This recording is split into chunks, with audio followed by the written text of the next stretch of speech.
اعوذ باللہ من الشیطان الرجیم بسم اللہ الرحمن الرحیم الحمد للہ رب العالمین والصلاة والسلام علی اشرف الانبیاء والمرسلین وعلی آلہ الطیبین الطاہرین المعصومین المنتجبین ولعنۃ اللہ علی اعدائہم اجمعین من یومنا ھذا الی لقاء یوم الدین. اما بعد، ناظرین السلام علیکم ورحمۃ اللہ وبرکاتہ. النور چینل کے توسط سے عقائد اسلامی پر ہماری گفتگو ہو رہی تھی. صفات خداوند، توحید اور صفات ثبوتیہ، صفات سلبیہ جیسے موضوع، دین شناسی کی اہمیت، دین شناسی کی ضرورت، خدا شناسی کی ضرورت، ایسے موضوعات پر ہم نے مختصر سی گفتگو کی. آج ہم ایک نئے موضوع کے ساتھ آپ کی خدمت میں حاضر ہوئے ہیں. جس موضوع پر ہم گفتگو کرنا چاہتے ہیں وہ صفات الہی ہی ہے. صفات الہی میں سے ایک صفت عدل ہے کہ جس کا شمار اصول دین میں سے بھی ہوتا ہے. اصول دین بھی جب آپ شمار کرنے لگتے ہیں تو اول توحید، دوم عدل، سوم نبوت، چہارم امامت اور پنجم معاد اور قیامت ہے. لیکن ناظرین گرامی، سوال یہ ہے کہ خداوند عالمین کے اتنے صفات ہیں. خداوند عالمین عالم بھی ہے، خدا رازق ہے، خدا خالق ہے، خدا حی ہے، خدا مرید ہے، خدا متکلم ہے، خدا سرمدی ہے کہ جس کی کوئی ابتدا نہیں، جس کی کوئی انتہا نہیں. خدا غنی بالذات ہے، خدا صمد ہے، خدا بے نیاز ہے. ہزاروں صفات خداوند عالمین کی ہیں. لیکن سوال یہ پیدا ہوتا ہے کہ ان تمام صفات میں سے صرف صفت عدل کو ہم نے اصول دین میں کیوں شمار کیا؟ اصول دین میں صرف صفت عدل کو کیوں شمار کیا جاتا ہے؟ کیوں صفت عدل کو اصول دین میں گنا جاتا ہے؟ دوسری صفات کیوں اصول دین میں نہیں آئیں؟ یہ ایک بنیادی سوال ہے. اس کا جواب ہم اس طرح دیں گے کہ اس کے چند ایک وجوہات ہو سکتی ہیں کہ جس کی بنا پر صفت عدل بھی اصول دین میں قرار پایا ہے. سب سے پہلی وجہ یہ ہے کہ آپ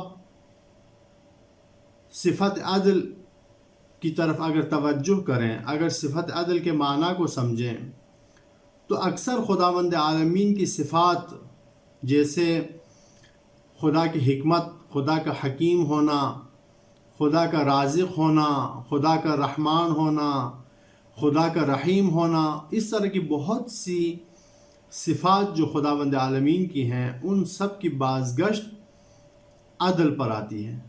خداوند عالمین حکمت سے کام لیتا ہے، اس کا حکمت سے کام لینا بھی عدالت پر مبتنی ہوتا ہے، منحصر ہوتا ہے. اس کا رزق تقسیم کرنا بھی عدالت اس میں مضمر ہوتی ہے. لہٰذا اگر کسی کو زیادہ رزق ملا ہو اور کسی کو کم رزق ملا ہو تو یہاں پر دونوں کے لیے، زیادہ دینے والے کے لیے بھی خدا رازق ہے، کم دینے والے کے لیے بھی خدا رازق ہے. لیکن ہم اس رزق کی تقسیم کو بھی یہ نہیں کہہ سکتے کہ خدا کی تقسیم غیر عادلانہ تھی، نعوذ باللہ، بلکہ خدا کی اس رزق کی تقسیم بھی عدالت کی بنیاد پر ہے. خدا کی حکمت کی بھی بنیاد عدالت ہے، خدا کے رحم و کرم کی بنیاد بھی عدالت ہے. اکثر صفات کی بازگشت عدالت پر ہے. لہٰذا اسی وجہ سے علماء نے اصول دین میں سے عدالت کو قرار دیا. اور اس کی دوسری وجہ یہ ہو سکتی ہے کہ خداوند عالمین نے اپنے دین کو پہنچانے کے لیے جو دین کے ارکان ہمیں بتائے، جن ارکان کو پہچانوایا، جن میں سے ایک انبیاء کا بھیجنا، رسولان الہی کا بھیجنا، اپنے پیغمبروں کا بھیجنا، اماموں کا بھیجنا، اور آخر میں قیامت کا رکھنا، ان تمام کی بنیاد بھی عدالت ہے۔ عدالت کا تقاضا یہ ہے کہ خداوند عالمین جب کسی کو کوئی قاعدہ، کوئی قانون، کوئی دین، کوئی فارمولہ پہنچانا چاہے تو اس فارمولے کا پہنچانے والا، اس فارمولے اور اس دین کا سمجھانے والا بھی کوئی ہو، جو آ کر لوگوں کو وہ دین سمجھائے، جو آ کر لوگوں کو دین کے احکام بتائے، اور لوگ اس رسول، ان انبیاء الہی کے کہے ہوئے ان فرامین پر عمل کریں۔ عمل کرنے کے بعد خداوند عالمین ان پیغمبر اور رسولوں کے فرامین پر عمل کرنے والے لوگوں کو جزا دے اور ان کی مخالفت کرنے والوں کے لیے عقاب دے۔ لہٰذا رسولوں کو بھیجنا، انبیاء کا بھیجنا، قیامت کا رکھنا، یہ تمام بھی عدل کے تقاضوں میں سے ہیں۔ لہٰذا ضروری ہے کہ ہم اصول دین میں سے عدل کو بھی شمار کریں۔ تیسری وجہ کہ عدل کو خدا کی اتنی ساری صفات کے ہونے کے باوجود ہم نے عدل کو اصول دین میں قرار دیا، اس کی تیسری وجہ کیا ہے؟ تیسری وجہ یہ ہے کہ جب